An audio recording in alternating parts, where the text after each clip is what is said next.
They have checked out. They've got a 4-second lead over third place. Kerry Mex and Todd standing by in Simone's pit.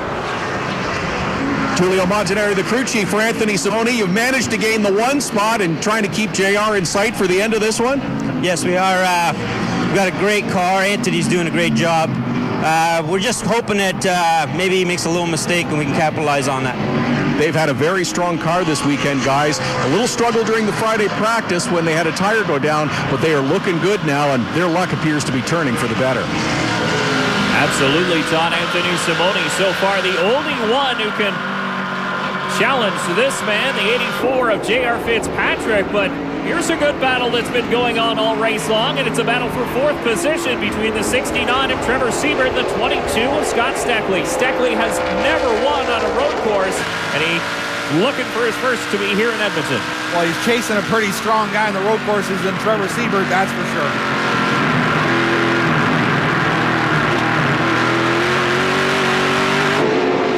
How much does it pay, Billy, to be patient and calm in that cockpit when you're steering here? Well, when it comes to a road course, it's really, really important. You got to keep the car off the curbs. You got to keep it straight. You can't be sliding. Just like that little slide right there under throttle. That's eating up the rear tires. Sooner or later, you'll run out of rubber. Sunny day, though. It's nice and warm. I mean, these tires, you got to start thinking about saving them to the end of the race. Well, you know, when we go to these races, when, you know, on an oval, we talk about right side versus left side. We talk about rears here. Don't go away. J.R. Fitzpatrick's still putting on a clinic.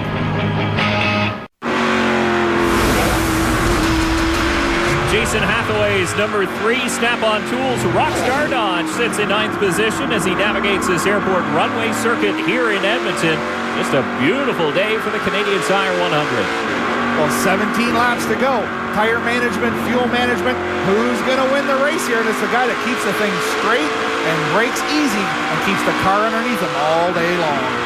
There you see the number 2 of Daryl Harr holding the outside line, letting the faster number 3 of Jason Hathaway drive through, and now this is a 4-car race. Remember, this is third on back. The top 2 really have checked out. Kerry Mex, Trevor Siebert, Scott Steckley, and the 17 of DJ Kennington, and here comes Siebert looking for third. We talked about it. Oh, he overcut. We were talking about it in the opening, how you have fast straightaways and beat him to the braking zone. Trevor got in there, locked up the inside tire, and Mix was able to take the spot back. But textbook, he had it right, just too hard on the brakes. And Scott Steckley actually poked his nose. He thought he might get a position out of that, but Trevor Siebert came back hard. Let's take another look. See, he arced it in. Nice job, but he was too hard on the brake. If he could have got the brake released and got the car just to drift through, he'd have been in great shape. But he's down in there a car length, probably too far.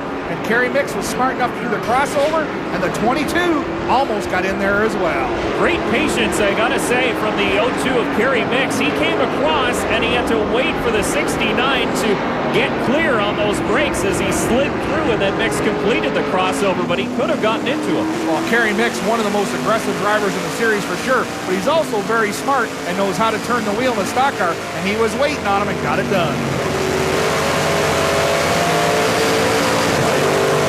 Riding on board with the 08 champion Scott Steckley, and here comes Siebert once again down the front chute. Will he try it one more time? They're side by side going into quarter number 1, and he locks it up again. Here comes Mix back to the inside.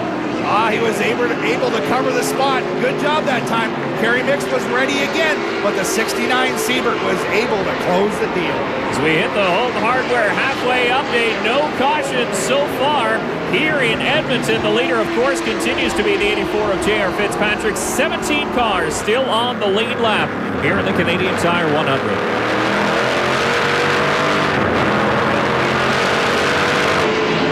Here, Kerry Mix short shifting that motor. That makes the torque get up there, and what it does, it don't spin the rear tires because he's already fell back from second to third, now to fourth. He's got the bit in his teeth. He doesn't want to go back much farther. Yeah, you see the 22 Canadian Tire Dodge of Scott Steckley painting the back bumper of the Beyond Digital Imaging Dickey's Ford Fusion. The 02 of Kerry Mix. Steckley pokes the nose, but he'll tuck back in this time. Look for the 22 of Steckley to take the measure of Kerry Mix in the same spot the 69 of Siebert did. It's one of the best passing places. High speed down into the braking zone. You'll see it happen. Siebert's driving away. Yeah, Siebert's starting to open that gap. And all the while, I mean, you see these battles front of the points leader in the Castrol Edge Dodge. DJ Kennington must just be sitting back going, all right, guys, you wreck each other and I'll get all these positions. Well, for sure. DJ Kennington, we've talked about it, just a savvy veteran. He'll count points and just look at what's going on in front of him and take what the car will give him on any given day. And Anthony Simoni has closed the gap in the front of the field. The Schick Hydro Chevy, the 84 of J.R. Fitzpatrick, might just be cooling those tires a little bit. And trouble on the number 1 of Daryl Harr. And it looks like heavy smoke from the back end of that Chevy Impala SS. And looks like his day is done. Yeah, I was listening to the onboard there. It did not sound good at all. So under full course caution for the first time here this afternoon in Edmonton. Flagman Sean Gibbs hasn't had a lot to do, but waving the yellow flag here on the field to slow things down. To Todd standing by pit side with Daryl's crew chief, Jeff Worden. Okay, Jeff, tell us what happened with Daryl. Has he said anything on the radio? He hadn't said too much on the radio. We think we might have lost the motor. We're going to bring it in, and hopefully we can fix it up for the end. But right now it's looking pretty dim.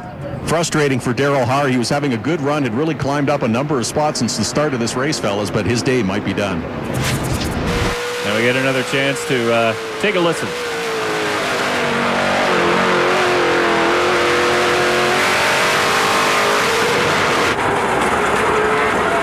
Holy moly. Things sounded real good downshifting. He was back on the gas and it come apart. Boy, when it goes, it sure goes in a hurry, doesn't it?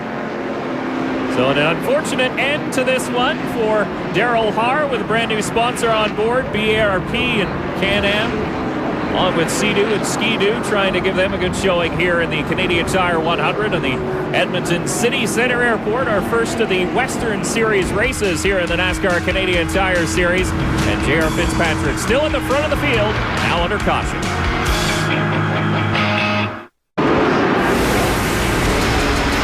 Caddio, the driver of the pace car here in Edmonton, continues at the front of the field as race number 5 of the NASCAR Canadian Tire Series under a full course caution. The Canadian Tire 100 presented by Konica Minolta. And at the start of the race, we told you about 5 Alberta-based drivers. Here's an update on where they're presently positioned here on lap 20 of this 32-lap scheduled race. What a great looking crowd here today. They're enjoying a fast race. First caution of the day, but there's been lots of action throughout the whole field. Absolutely. There has been great battles deep in the field. Unfortunately, the 00 of Pierre Bourque had trouble early on. He's back in this race, currently running in 21st place, and a broken left front tie rod was the problem. Another driver down pit lane, the 55 of Dexter Stacy. He's in. It looks like electrical trouble. He had been running as high as 11th position, and that would have given that driver huge confidence, especially on a road course. Dexter Stacy coming out of the dirt modified ranks in Eastern Ontario and Western Quebec, and has run down through the U.S. as well, but not necessarily known as a road course racer. But you know what? When you run up or inside the top 10, that's going to give you a huge boost going into your next one. Well, whether it's a road course or an oval, if you can get running with the guys that are the everyday runners in the top 10, you pick up what they do and you carry that out, your confidence goes up in your crew, your car, and all of a sudden the good finishes start to come.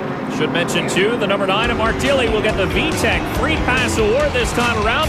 It'll put him back on the lead lap. When we return, we'll go back to green here in Edmonton.